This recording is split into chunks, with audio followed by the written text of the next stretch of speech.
I think that James Bradbury's a damn good press corner, too. He's a better zone coverage corner than a press. It's not like he's horrific at press coverage. I think he's pretty good at it. I think he had a little bit of a down year and a bad year last year. I think that's kind of an unfair knock you're throwing on him, that he's not all those other guys that you mentioned, they're that much better than him in press coverage. The Jalen, the Xavier Howards of the world, the Tre'Davious Whites of the world, the J.C. Jacksons of the world.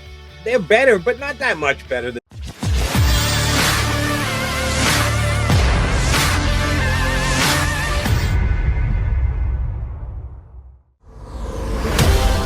Got your Mac and Mac guys here on Birds 365. Thank John Barchard for coming aboard. Good man. I forgot to ask him what he was having for breakfast, too, Jody. It's a bad job by me. Yeah, he did mention breakfast. Yeah. So something was getting cold, unless he was having cereal. Now I feel bad. I feel bad. I'll text him and ask him. You got his text number? Yeah, shoot him a text. I don't have his number anymore. I got to get his number. I emailed him. Okay, you went email. All right. Speaking of breakfast, I got a question for you, and we'll get back into cornerback salaries. Here on Birds 365, yours truly drinks coffee. You drink water. You got your container there. You're a hydrating. Coffee messes up my voice at times. I can't, I get all choked up with too much coffee. Do you have coffee before the show starts? No, after. First thing I do. As soon as I get up there, second thing, I take the dog out and I start getting a cup of coffee in the Very Keurig. Nice. I can drink it. Doesn't have any effect on my voice. So I drink coffee throughout from the time I get up until I sign off. At some point, I'll probably finish my coffee here in hour number 2 of Birds 365. Are you a full coffee pot machine guy, or are you? We got the double machine. During the week, so it does both.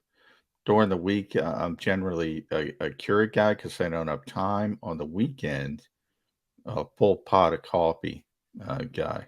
See, it's funny because in our house we have both as well. My wife uses the Keurig. I use the full pot of coffee. There's just something about the Keurig that it doesn't taste as good as a brewed pot of coffee. I've gotten obsessed. I love. That's one of the great inventions of all time, the Keurig. I'm giving them. It's so convenient. If we can get them as a sponsor, let's get them because I want to give them props.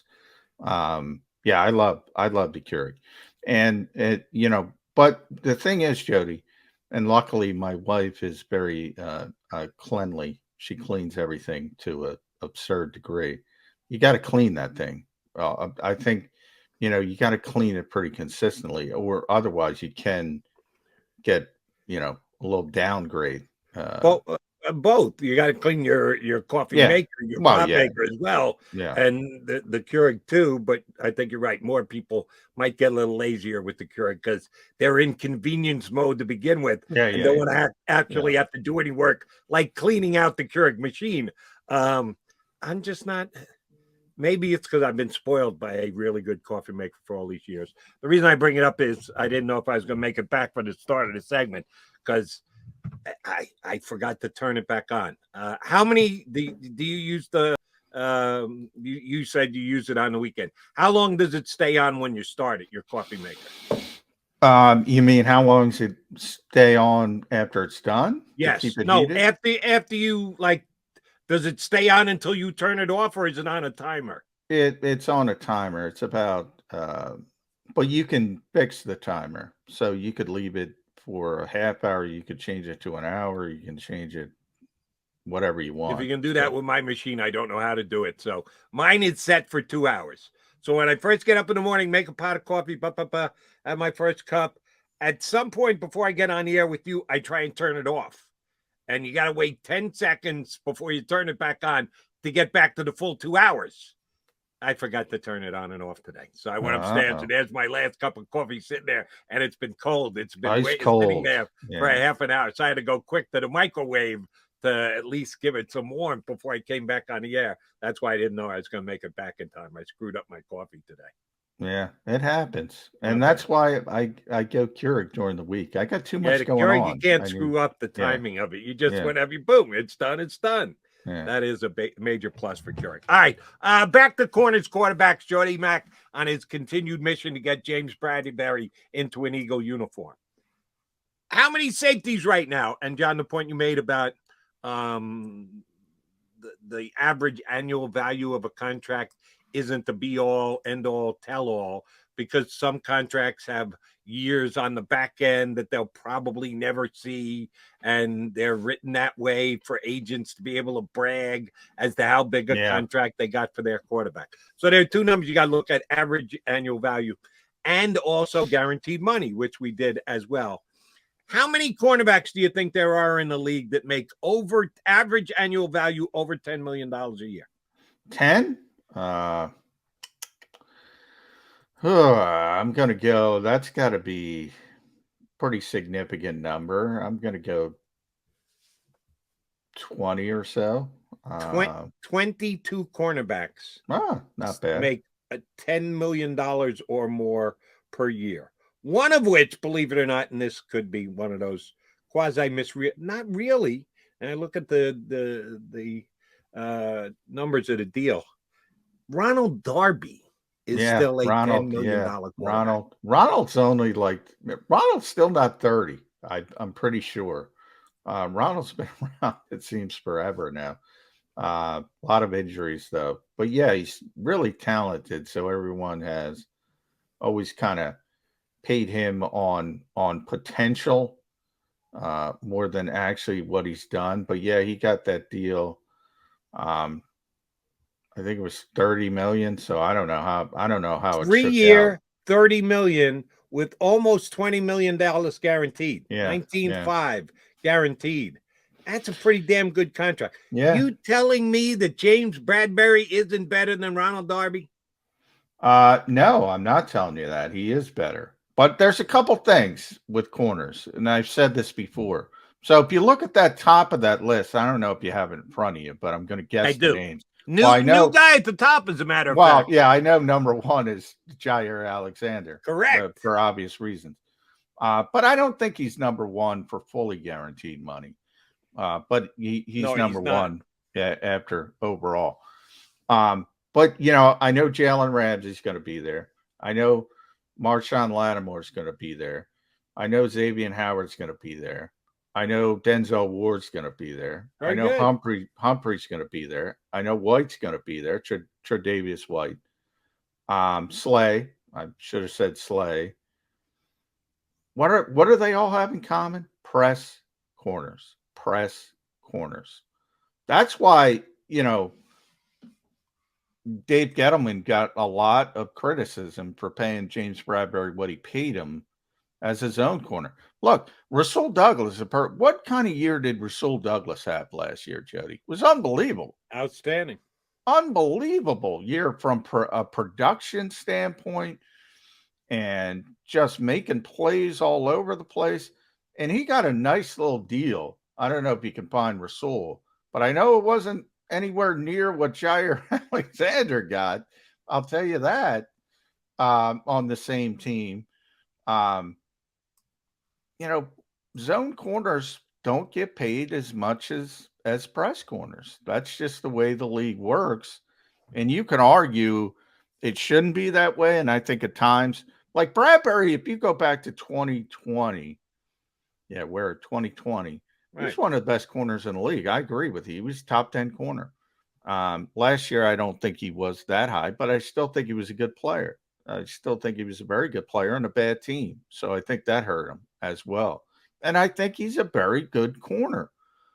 But you don't have to pay zone corners what you have to pay press corners. And that's where Gettleman made his mistake. If you don't have to pay somebody something, why are you paying it to them? All right. It just doesn't make sense. Do you have the Pro Football Focus cornerback ranking numbers?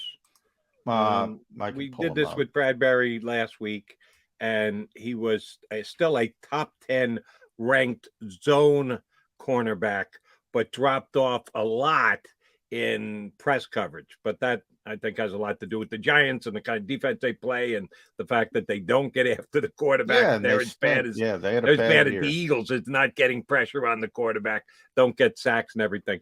But the year before, 2020, can you find the breakdowns of rankings of cornerbacks in 2020? Because I know he's a top 10 just overall cornerback.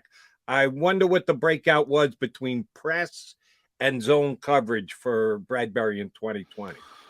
Well, all I can tell offhand, he was 7th overall in 2020. They don't have the breakout for the previous year. But that's very good. And that's an indication that, he's good in zone coverage. So that's an indication he did a really good job in press as well. See, that's my point. And I know that he didn't. And again, John and I do talk about Pro Football Focus, and we have some respect for them. Some people just completely throw their rankings out the window and say they're ludicrous and ridiculous, and why are we paying any attention to this? A lot of times, my line of thinking lines up with Pro Football Focus's grades. Every once in a while, there's something that pops up and goes, I go, whoa. I watch football. There's no way these grades are accurate. So you can have some debate as to how accurate Pro Football Focus's grades are all along.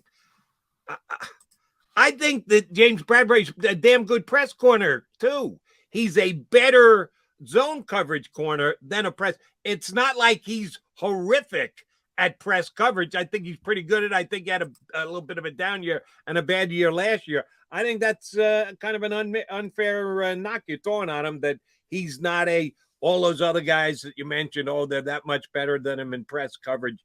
The Jalen, the Xavier Howards of the world, the Tre'Davious Whites of the world, the J.C. Jacksons of the world.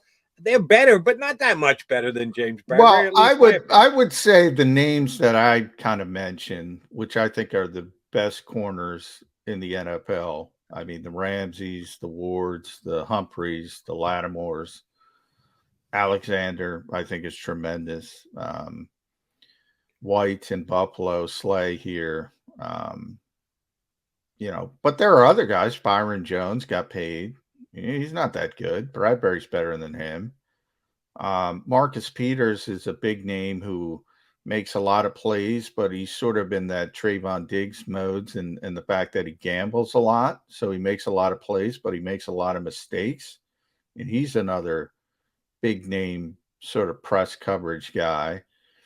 But I do think that first group, and I'm probably missing somebody, but Alexander in Green Bay, Ward, Humphrey, Lattimore, these are the names I always talk. If you ask me the best corners, and Tre'Davious White and Xavier Howard, those are the best cornerbacks in the league.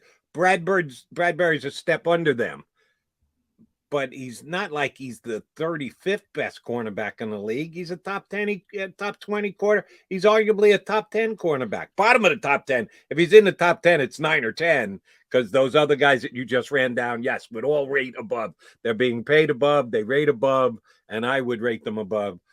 He's not in league. I would have no problem saying he's in the top 20. I would have no problem with that. But then it comes down to what I said about Dave Gettleman and one of the issues. Like, if you don't have to pay Rasul Douglas what you have to pay Jair Alexander, why are you going to pay Rasul Douglas that? And that's more of the issue. It's like, it might not even be fair, and especially for a team like the Eagles, who we think are going to play a lot of zone coverage. So in theory, okay, you want a zone, I think your better argument, Jody, to be honest, this might be the best zone corner in the NFL. And if you're going to play a bunch of zone, why not go get the best zone corner in the NFL? I think that would be my best argument if I'm trying to win over Howie Roseman. But I'm not going to pay a guy I don't have to pay. I'm not going to pay a guy like he's a press corner when he's not a press corner, is I guess what I'm also trying to say. All right. I don't know this number. I don't know if you know it off the top of your head. If you do, please share. If you don't, it's almost an unfair question I'm asking you. How often were the Eagles in zone coverage this year? Do you know the percentage of snaps as compared to press coverage that they were in? I think we all acknowledge and know that they were in zone more than press, but do you have a guess as to what the numeric percentage breakdown was? I can find out. Probably not. I mean, they were in zone a lot, but not as much as people think. They started playing more man later in the season. So I can give it your best guesstimate off the top of your head, and then if you can, if you know how to look it up, where to look it up. 60-40. 60-40.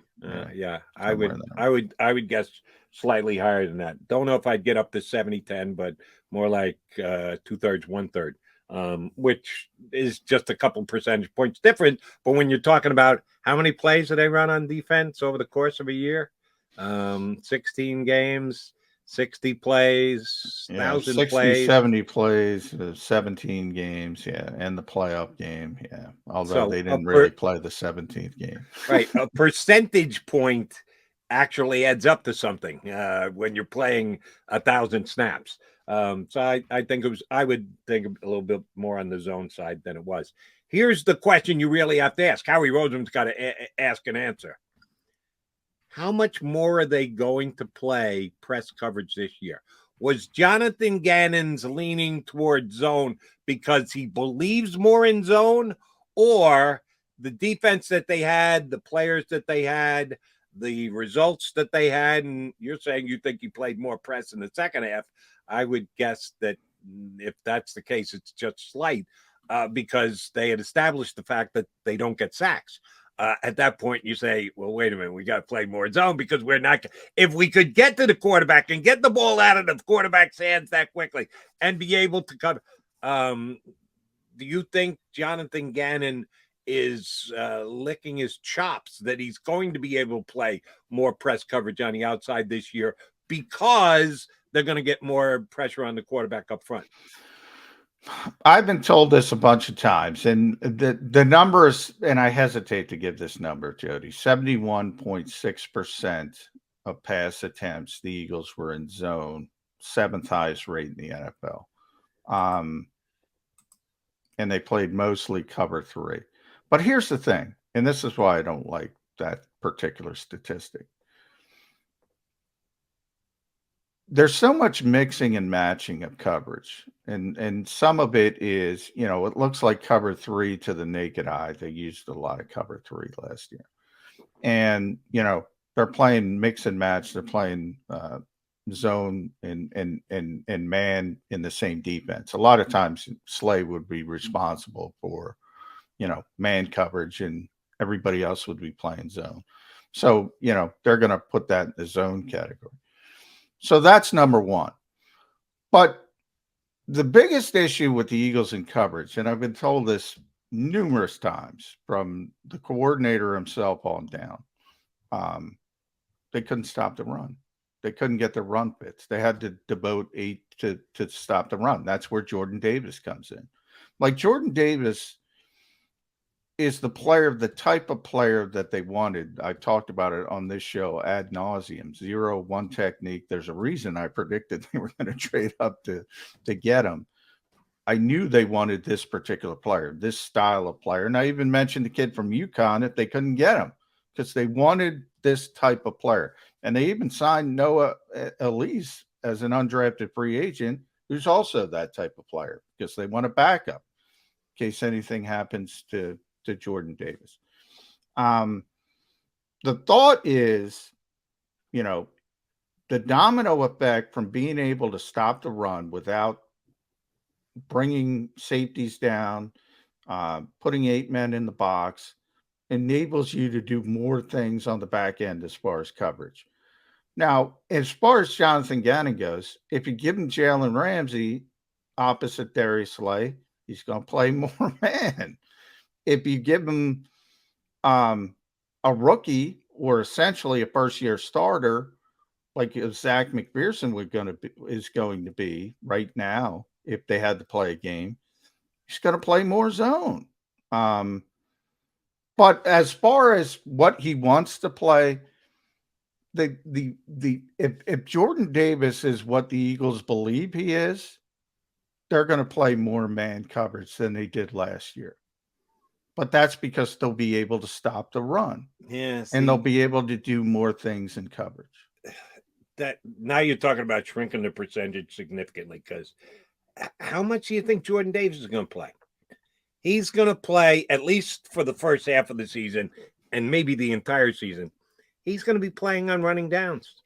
I agree with that. But here's the thing, Jody, and we say the same thing with Georgia. You know, how do you accumulate statistics at Georgia when you're off the field in 3 plays? Right. Well, if a 3rd and 9 is better than 3rd and 2, and you can do a lot more things on 3rd and 9, and if Jordan Davis helps you stop the run on 1st down, and, you know, teams are going to throw it. But we know in general, this is just the philosophy, the thesis, so to speak. If you're facing 3rd and 7, 3rd and 8, 3rd and 12 versus 3rd and 2 all the time, you're in good shape. And Jordan Davis isn't on the field, but he's impacted on 3rd down, but he's impacted the game. He's impacted the game by being on the field in the first 3rd and 7. What kind of defense are the Eagles in? They're going to be in nickel, but you know. No, I'm talking zone or press. Well, that depends on the quarterback and the time, and you know, if you have a young quarterback, you're more likely to be in zone. If you have a veteran quarterback, and you have players that can play man, you're going to play more man.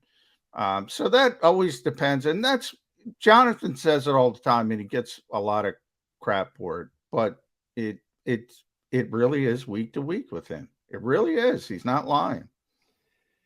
So the opposing team's quarterback will more dictate it than Jordan Davis will. Well, no. I'm saying you're saying what are they in on 3rd and 7? Right. You know, how do you get to 3rd Jordan and 7? Davis has done his job to get them into 3rd and 7. He's probably not going to be on the field much on 3rd and 7. So what's going to make that call? The other team's quarterback. So Jordan Davis may have put you in a specific direction, but at the end, it's going to come down to the coordinator and what he thinks best works for him down the distance. But you're telling me, and you got to take in the other team's qualities and styles because, as well. You know, young quarterbacks are more likely to make mistakes. And if you're comfortable enough that your pass rush is going to get home and you can play zone coverage and a young quarterback overthrows the football, well, it's going the other way. Whereas veteran quarterbacks are not likely to make that mistake. So there's so many different things that factor into it. But the biggest part of their inability to stop the run last year impacted the coverages they used. And, you know, the philosophy of they wanted to limit big plays, no question about it. That's a big part of it as well. And my point is go get Bradbury now. Don't wait. Get a little aggressive. Be a little proactive rather than reactive. Howie, we know you love to cut the good deal. And like John likes to say, win every trade. It could be win every trade or win every signing. Howie, you don't have to, as long as you don't lose this one, you don't have to have a pinfall to win this one. Add the player. You could help the Eagles a lot. All right, timeout coming when we return. Our pal from NJ.com, Les Bowen's going to jump aboard. He, too, being outside. John, you and I are stuck. I never mind being here at Oceans, but truth be told, you know, we're not really outside. Both of our guests are getting some outside time in. It's a nice day. Outdoors, Les Bowen. He's next here on Birds 365.